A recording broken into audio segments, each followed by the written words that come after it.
sebagai pembahas 1, lalu ada Mbak Rizal Nuriani sebagai pembahas 2, dan ada Mas Kadek Nina sebagai juru kamera. Baik, langsung saja pada penyajian materi akan disajikan oleh Mbak Fioni.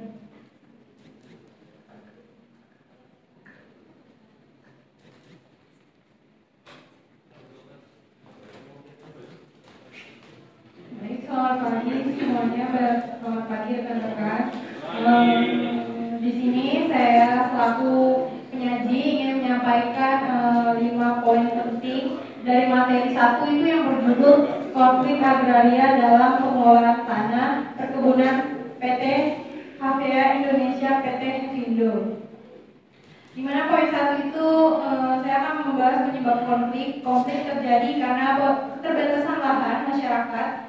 Sementara perusahaan menguasai tanah melalui HGU itu menciptakan ketimpangan akses sumber daya. Konflik agraria ini berakar dari ketimpangan penguasaan lahan antara PT Hefindo dan masyarakat setempat. Sekitar tahun 1993, PT Hefindo ini menelantarkan sebagian besar lahan hak guna usaha mereka, sehingga sekitar 75% lahan tidak digarap secara produktif.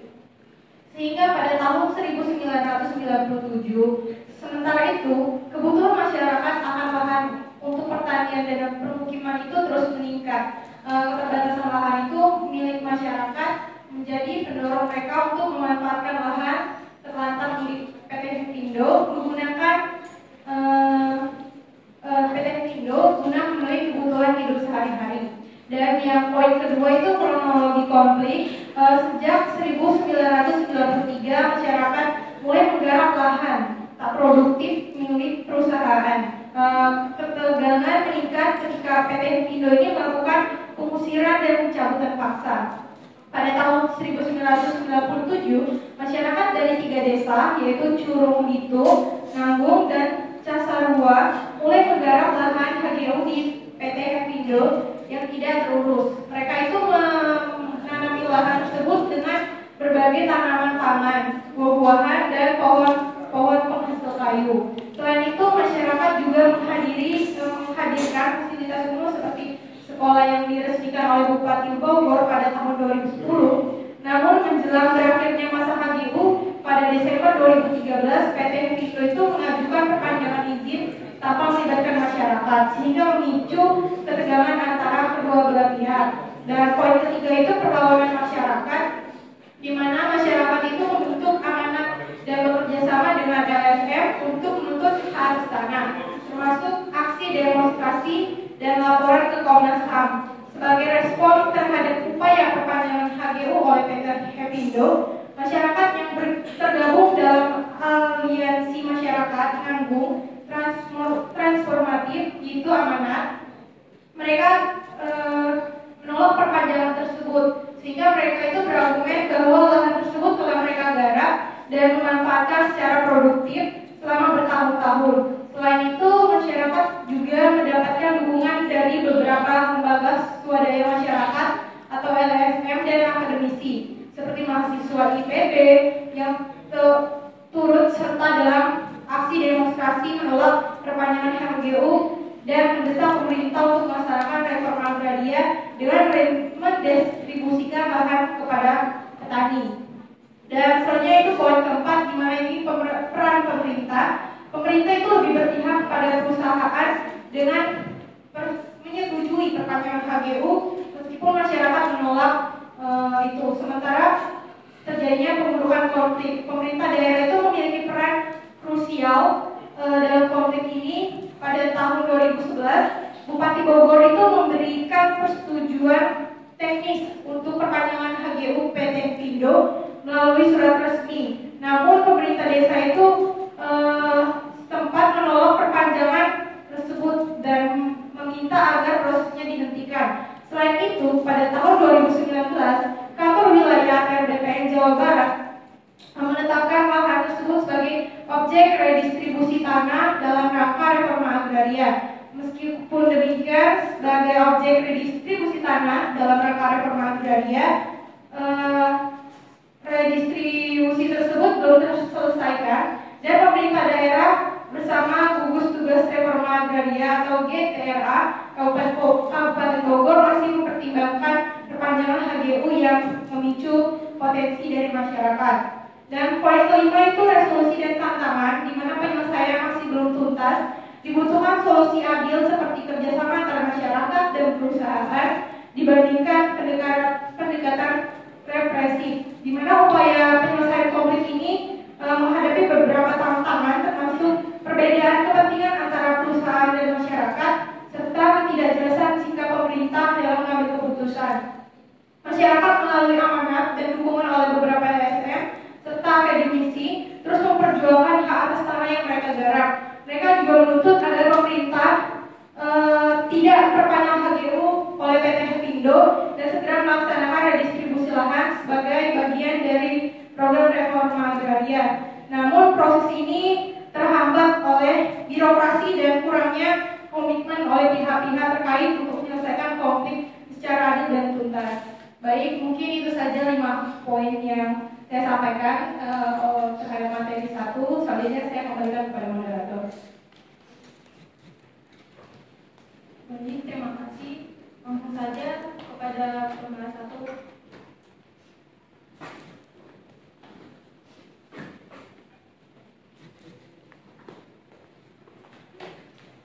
Baik, terima kasih. Di sini saya akan menyampaikan tanggapan atau komentar saya terkait poin-poin yang telah disampaikan oleh penyaji. Semua poin-poin yang disampaikan oleh penyaji saya sangat setuju, tapi saya sangat tertarik di poin kedua, di mana ketegangan terjadi dan perampasan lahan HGU itu oleh perusahaan. Semenjak tahun 1997, sekitar 75% lahan HGU milik PT Hepindo tidak digarap secara produktif oleh PT Hepindo, sehingga masyarakat memanfaatkan lahan tersebut karena insting mereka kan kalau lahan itu enggak digarap, mereka itu memakainya untuk menambah ekonomi mereka. Tetapi kenapa pemerintah atau BPN Bogor ini malah menyetujui untuk memperpanjang HGU tersebut? Kemudian terdapat beberapa regulasi tentang lahan yang tidak digarap secara produktif. Berdasarkan pasal 5 Peraturan Pemerintah Nomor 20 Tahun 2021, tanah yang tidak diusahakan, tidak dipergunakan atau tidak dimanfaatkan dapat dianggap sebagai tanah terlantar. Dalam hal ini, negara berhak mencabut hak atas tanah tersebut dan mengembalikannya menjadi milik negara. Di sini masih dipertanyakan kenapa pemerintah Bogor itu masih mau memperpanjang masa HGU pada PT Hepindo sekitar 1.200 hektar lahan tersebut. PT Hepindo mengatakan 700 hektar miliknya hilang. Itu bukan hilang, tetapi dimanfaatkan oleh masyarakat setempat yang merasa bahwa lahan itu tidak dimanfaatkan secara produktif. Kemudian masyarakat memanfaatkannya untuk menambah ekonomi mereka. Kemudian yang kita ketahui pada UUD 45 pasal 33 ayat 3 mengatakan bumi, air dan kekayaan alam yang terkandung di dalamnya dikuasai oleh negara dan dipergunakan untuk sebesar-besarnya kemakmuran rakyat. Pasal ini menegaskan bahwa penguasaan sumber daya alam oleh negara bertujuan untuk kesejahteraan masyarakat, sehingga negara itu atau pemerintah itu tidak boleh hanya menyejahterakan satu badan hukum tersebut, sehingga pemerintah itu harus melihat masyarakat di sekitar lahan milik PT Hepindo yang tidak dipergunakan secara produktif. Terima kasih.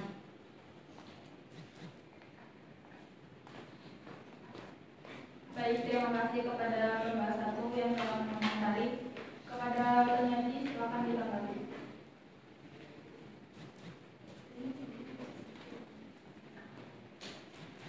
Baik, terima kasih kepada pembahas 1 atas responnya, di mana saya sangat setuju bahwasanya PT Hepindo ini melanggar hukum ataupun regulasi yang telah ditetapkan oleh BPN.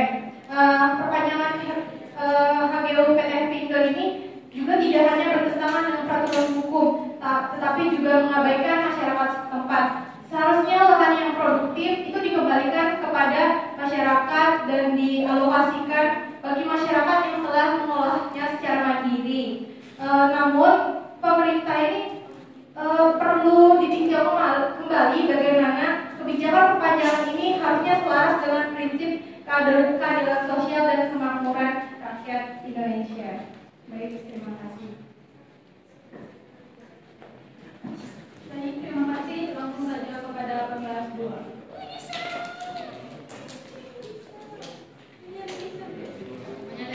Izin rekan-rekan, di sini saya akan memberikan tanggapan mengenai poin 1, yaitu mengenai konflik terjadi karena keterbatasan lahan masyarakat, sementara perusahaan menguasai tanah melalui HGU menciptakan akses sumber daya. Menurut saya, konflik yang terjadi karena keterbatasan lahan masyarakat dan perusahaan yang menguasai tanah melalui hak guna usaha atau HGU menciptakan akses sumber daya adalah contoh nyata dari konflik agraria yang sering terjadi di Indonesia. Dalam kasus ini, PT Hafindo yang memiliki HGU dapat menguasai lahan yang luas dan mengakses sumber daya alam yang terkait dengan lahan tersebut. Hal ini dapat menyebabkan masyarakat lokal kehilangan akses ke lahan dan sumber daya alam yang mereka butuhkan untuk hidup. Kemudian ada beberapa faktor yang keterbatasan lahan masyarakat dapat disebabkan. Antara lain, yang pertama keterbatasan lahan yang tersedia. Jumlah lahan yang tersedia untuk masyarakat lokal dapat terbatas sehingga mereka tidak memiliki cukup lahan untuk kegiatan pertanian atau kegiatan lainnya. Yang kedua, pengambilan lahan oleh perusahaan. Perusahaan dapat mengambil alih lahan masyarakat lokal melalui HGU sehingga masyarakat lokal kehilangan akses lahan tersebut. Yang ketiga, keterbatasan sumber daya. Masyarakat lokal dapat memiliki keterbatasan sumber daya seperti air yang diperlukan untuk kegiatan pertanian atau kegiatan lainnya. Demikian poin dari saya kembali kepada Rahman. Baik, terima kasih atas komentarnya. Selanjutnya akan ditanggapi oleh Mbak Biani lagi.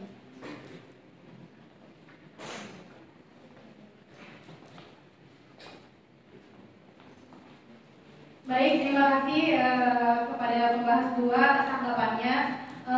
Saya setuju di mana konflik agraria untuk antara PT Hafindo dan masyarakat Kecamatan Nanggung ini menunjukkan ketimpangan dalam pengelolaan sumber daya lahan.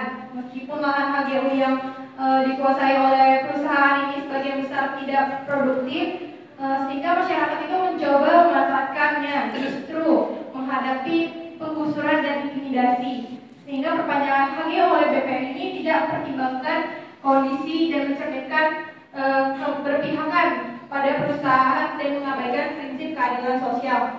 Dan seharusnya penyelesaian konflik ini berfokus pada redistribusi lahan yang lebih adil serta kebijakan yang memberikan ruang bagi masyarakat untuk pengolahan tanah secara mandiri dan kesejahteraan bersama. Bahwasanya dari konflik ini dapat disimpulkan bahwa konflik agraria di Kecamatan Nanggung ini juga mencerminkan komplikasi permasalahan pertanian di Indonesia, di mana ketimpangan penguasaan lahan, penelantaran akses oleh perusahaan, dan kurangnya keberpihakan pemerintah terhadap masyarakat lokal menjadi faktor utama yang memicu perselisihan. Sebagaimana yang kita ketahui bahwasanya pemerintah ini agak kurang adil antara masyarakat dan PT-PT itu, sehingga seharusnya badan hukum ataupun yang telah menetapkan regulasi itu harus berkomitmen untuk menjaga terus bagaimana keberlangsungan dari regulasi yang telah dibuat itu agar berjalan sesuai dengan rencana dan alurnya. Baik, terima kasih. Terima kasih. Baik, kita sudah sampai pada bagian acara pada diskusi satu kali ini. Bila ada salah kata, mohon maaf. Saya pamit. Assalamualaikum warahmatullahi wabarakatuh.